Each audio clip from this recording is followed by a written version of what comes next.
Chapter 27. Pieces of 8. Owing to the cant of the vessel, the masts hung far out over the water, and from my perch on the crosstrees I had nothing below me but the surface of the bay. Hans, who was not so far up, was in consequence nearer to the ship, and fell between me and the bulwarks. He rose once to the surface in a lather of foam and blood, and then sank again for good. As the water settled, I could see him lying huddled together on the clean, bright sand in the shadow of the vessel's sides.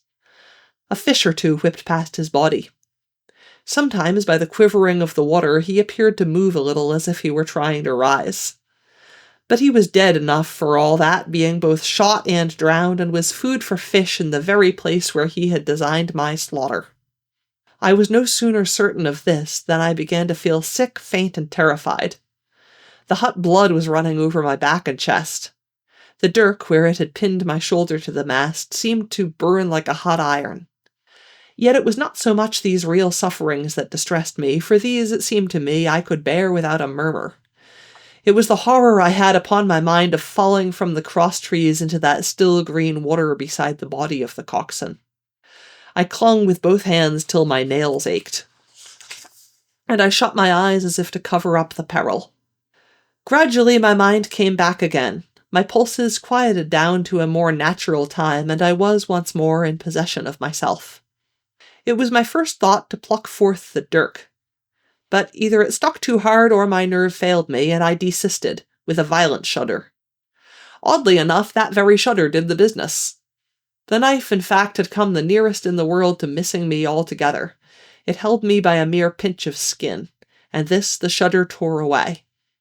The blood ran down the faster, to be sure, but I was my own master again and only tacked to the mast by my coat and shirt. These last I broke through with a sudden jerk, and then regained the deck by the starboard shrouds. For nothing in the world would I have again ventured, shaken as I was, upon the overhanging port shrouds from which Israel had so lately fallen. I went below and did what I could for my wound. It pained me a good deal and still bled freely, but it was neither deep nor dangerous, nor did it greatly gall me when I used my arm. Then I looked around me, and as the ship was now, in a sense, my own, I began to think of clearing it from its last passenger, the dead man, O'Brien. He had pitched, as I have said, against the bulwarks, where he lay like some horrible, ungainly sort of puppet. Life-size, indeed, but how different from life's colour or life's comeliness. In that position I could easily have my way with him. And as the habit of tragical adventurers had worn off almost all my terror for the dead, I took him by the waist as if he had been a sack of bran, and with one good heave tumbled him overboard. He went in with a sounding plunge. The red cap came off and remained floating on the surface, and as soon as the splash subsided I could see him and Israel lying side by side, both wavering with the tremulous movement of the water. O'Brien, though still quite a young man, was very bald. There he lay, with that bald head across the knees of the man who had killed him, and the quick fishes steering to and fro over both. I was now alone upon the ship. The tide had just turned. The sun was within so few degrees of setting that already the shadow of the pines upon the western shore began to reach right across the anchorage and fall in patterns on the deck. The evening breeze had sprung up, and though it was well warded off by the hill with the two peaks upon the east, the cordage had begun to sing a little softly to itself, and the idle sails to rattle to and fro. I began to see a danger to the ship. The jibs I speedily doused and brought tumbling to the deck, but the mainsail was a harder matter. Of course, when the schooner canted out, the boom had swung outboard, and the cap of it, and a foot or two of sail, hung even under water.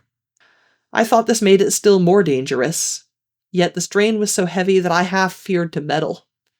At last I got my knife and cut the halyards. The peak dropped instantly. A great belly of loose canvas floated broad upon the water, and since, pull as I liked, I could not budge the downhaul, that was the extent of what I could accomplish. For the rest, the Hispaniola must trust to luck like myself. By this time, the whole anchorage had fallen into shadow. The last rays, I remember, falling through a glade of the wood and shining bright as jewels on the flowery mantle of the wreck. It began to be chill. The tide was rapidly fleeting seaward, the schooner settling more and more on her beam ends. I scrambled forward and looked over. It seemed shallow enough, and holding the cut hawser in both hands for a last security, I let myself drop softly overboard. The water scarcely reached my waist. The sand was firm and covered with ripple marks, and I waded ashore in great spirits, leaving the Hispaniola on her side with her mainsail trailing wide upon the surface of the bay. About the same time, the sun went fairly down, and the breeze whistled low in the dusk among the tossing pines. At least, and at last, I was off the sea. Nor had I returned thence empty-handed. There lay the schooner, clear at last from buccaneers and ready for our own men to board and get to sea again. I had nothing nearer my fancy than to get home to the stockade and boast of my achievements. Possibly I might be blamed a bit for my truancy, but the recapture of the Hispaniola was a clenching answer, and I hoped that even Captain Smollett would confess I had not lost my time. So thinking, and in famous spirits, I began to set my face homeward for the blockhouse and my companions. I remembered that the most easterly of the rivers which drain into Captain Kidd's anchorage ran from the two-peaked hill upon my left, and I bent my course in that direction that I might pass the stream while it was small. The wood was pretty open, and, keeping along the lower spurs, I had soon turned the corner of that hill, and, not long after, waded to the mid-calf across the watercourse. This brought me near to where I had encountered Ben Gunn, the maroon, and I walked more circumspectly, keeping an eye on every side. The dusk had come nigh-hand completely, and as I opened out the cleft between the two peaks, I became aware of a wavering glow against the sky where, as I judged, the man of the island was cooking his supper before a roaring fire.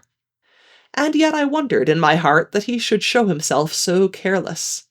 For if I could see this radiance, might it not reach the eyes of Silver himself where he camped upon the shore among the marshes? Gradually the night fell blacker. It was all I could do to guide myself, even roughly, towards my destination. The double hill behind me and the spyglass on my right hand loomed faint and fainter. The stars were few and pale, and in the low ground where I wandered I kept tripping among bushes and rolling into sandy pits. Suddenly a kind of brightness fell about me. I looked up. A pale glimmer of moonbeams had alighted on the summit of the spyglass, and soon after I saw something broad and silvery moving low down behind the trees and knew the moon had risen. With this to help me, I passed rapidly over what remained to me of my journey, and sometimes walking, sometimes running, impatiently drew near to the stockade. Yet, as I began to thread the grove that lies before it, I was not so thoughtless but that I slacked my pace and went a trifle warily. It would have been a poor end of my adventures to get shot down by my own party in mistake. The moon was climbing higher and higher. Its light began to fall here and there in masses through the more open districts of the wood, and right in front of me a glow of a different color appeared among the trees. It was red and hot, and now and again it was a little darkened, as it were the embers of a bonfire smoldering. For the life of me I could not think what it might be. At last I came right down upon the borders of the clearing. The western end was already steeped in moonshine. The rest, and the blockhouse itself, still lay in a black shadow, checkered with long silvery streaks of light.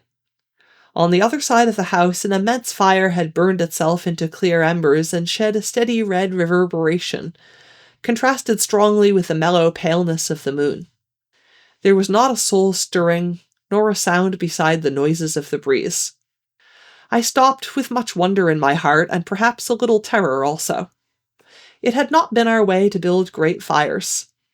We were, indeed, by the captain's orders, somewhat niggardly of firewood, and I began to fear that something had gone wrong while I was absent.